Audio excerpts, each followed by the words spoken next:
we are discussing the Avogadro's law.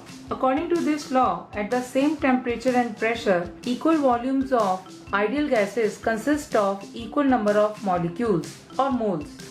V is directly proportional to N while keeping the pressure and temperature constant. By removing the proportionality, we can write it as V by N equal to K or V1 by N1 equal to V2 by N2.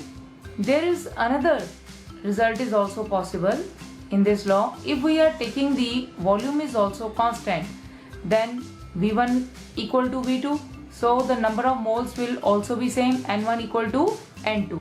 In the two container having same volume, same pressure and temperature, then we are saying that the number of moles are same.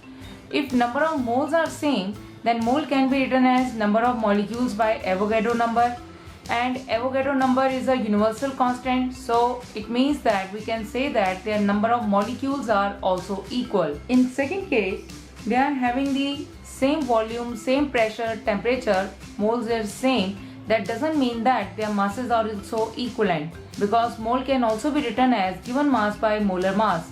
For different gases, molar masses are different, so therefore their masses can be different. For example, if you take in one container hydrogen gas and in another container helium gas, then number of molecules could be same, but their molar masses can be different. So if the molar masses are different, then the mass is also different. So these two important results are from the Avogadro's law.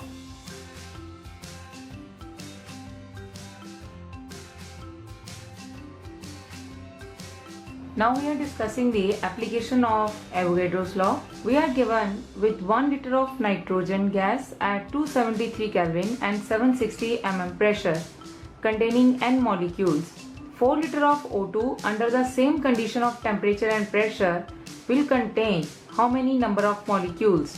Both the gases are at same pressure and temperature, then we can apply the Avogadro's law, that is V1 by N1 equal to V2 by N2, or we can say that for N2 gas if we are taking V by N and for O2 gas V dash by N dash. Convert the number of moles into the number of molecules. We have given the number of molecules for the nitrogen gas, that is N molecules, and for oxygen gas we have to find out the number of molecules.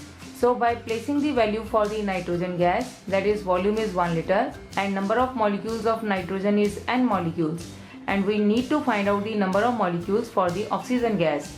It is given that oxygen gas occupying the 4 liter. So the number of molecules for oxygen gas comes out to be 4N molecules. So very simple application of the Avogadro's law.